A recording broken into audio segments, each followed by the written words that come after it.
Okay, I looked at chapter 87. There was a quote that was very interesting, but I think I could summarize it quite well, which is about industrialize. There was a quote about industrialization where it's like, with the when if things develop quickly with especially with industrialization, factories start to need more and more people, right? And so there's suddenly this scramble for wanting more workers and employees, right? Even skilled employees are always needed. But it's very interesting to see that being displayed in a novel like that. So that's why it was 87, right? It talked about how some people are specialized in fighting, right? But sometimes the most important people aren't necessarily fighters, but people who can build things, people with knowledge of construction, people with knowledge of economics and whatnot to help manage things. And in the last days of the apocalypse, they're just so sorely lacking these human resources, these resources that seem so abundant now, right? In the present, that it's not accessible when the apocalypse happens. This is chapter 89. I was kind of skeptical to skip chapter 89 just because it doesn't have. There's a interesting quote near the end, which is fine. But yeah, surprisingly for a person who reads science fiction, I'm not that interested in the fighting scenes. I probably was the first time around, but after I've read it a couple times, the fighting scenes are you kind of know what's going to happen. But it's definitely fun reading it for the first time. So chapter 89, 第89章，我选择践踏. So it just says, I think if I remember correctly, the translation is, sorry, I choose to trample. Yep. My choice is to trample. Give me one quick sec. I'm gonna just quickly record that down, just for video titles and such. Yeah, let's begin. Looking at the black mech that was dragging to the sky, Sume made a decisive decision. Without hesitation, a shuttle Vulcan bullet shot past, splashing the sparks on the surface of the opponent's body, and couldn't help but retreating. The communication channel was full of the opponent, pretending to be half interrupted by the roar of B. However, the Vulcan cannon can only be suppressed, but not destroyed. Sume had already called out the armor-piercing projectile, by the way. At such a close range, the armor-piercing implosion projectile was enough to shoot the opponent into the soul. Then, no more. A light blue interference current was sent to Sume from the top of this small movie theater.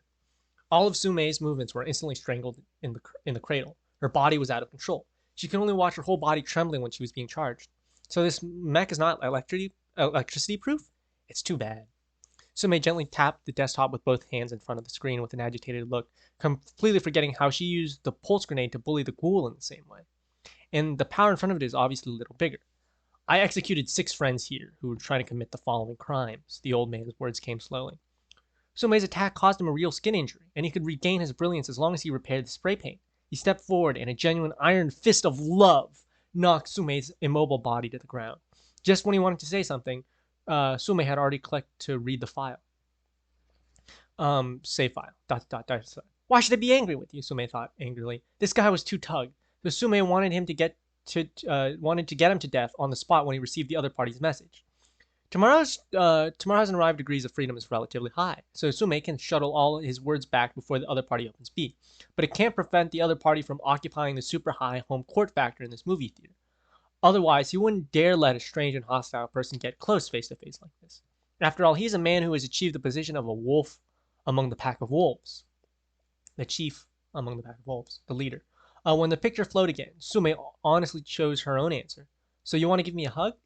I have a rose and a gun, the black mecha said calmly, and Marlon Brando was holding Cat in his arms behind him. You are willing to show kindness, and I will give you a rose. If you want to fight, I will aim my gun at you. Don't say it. I've seen your gun just now, but I erased your memory because I am a higher dimensional creature. Sume quietly complained, but when he replied, it was still in the style of John Smith. All the roses in this world are withered on the night when the sun goes out. But we survived with withered roses. The black mech opened his hand. So now tell me, what do you want to get when you come here? Or do you simply want to join us? I want to kill you. Sume raised his head and saw the laser barrel above his head. I want a set of medical components, pre-war equipment, and the model number is XXXX. In the end, Sume made this request straightforwardly. The black mecha in front of it tilted its head, somewhat surprised. I thought you would want food and energy, but I didn't expect you to still want flowers. What can you bring me? He said coldly. A group of alternative branches appeared in front of Sume's eyes. Nonsense such as "I will work for you" was directly eliminated. After all, these ghouls do not need an additional comrade to assist them in patrolling this dead city, even if they are not repelled. The second option is the ruins with 4 mechas buried. If all the ghouls come to help, even the wreckage of the building can be cleaned up in minutes. A gift package of 4 mechas in exchange for a medical component is definitely a good deal, especially for the ghouls. This medical component is really a flower that can only be seen from a distance. As for the third option, it was to dedicate her own polar track vehicle as the foundation of travel. Sume rejected this without even thinking about it.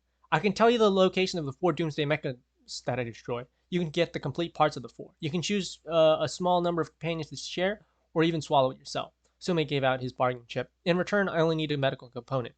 Then she would walk away with Ayao and leave this dangerous and distorted city, Sume told himself in her heart. Told herself in her heart. Hearing this, the other party laughed at her that Sume thought she had chosen the wrong one. There's a saying called borrowing flowers to offer Buddha. I don't know if you've heard of John Smith. This is a common saying that is spread in the land under our feet. I don't know if you have the courage to make this matter before me. I will give you the chance to choose again. She didn't expect this sure enough proposal would be rejected by the other party.